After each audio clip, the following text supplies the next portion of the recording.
Kasunod ng AFP at PNP kahapon, isinagawa naman ngayong araw ang change of command sa hanay ng Presidential Security Group.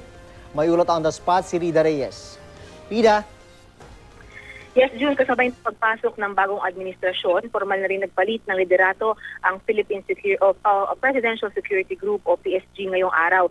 Sa ginanap na change of command ceremony sa loob ng PSG compound sa Malacanang kanina, formal lang humalili bilang bagong commander ng PSG si Colonel Rolando Joselito Bautista.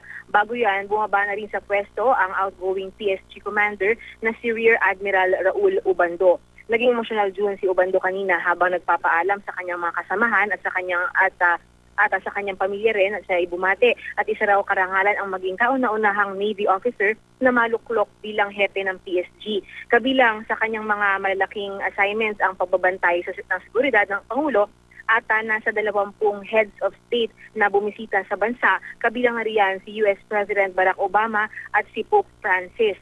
Sa kanya namang talumpati, sinabi ng bagong PSG chief na si Bautista na malugod niyang tinatanggap ang hamon na matugunan ang tungkuling matiyak ang kaligtasan ng Pangulong Rodrigo Duterte, ni Vice President Leni Robredo at pati ng kanilang mga pamilya. June.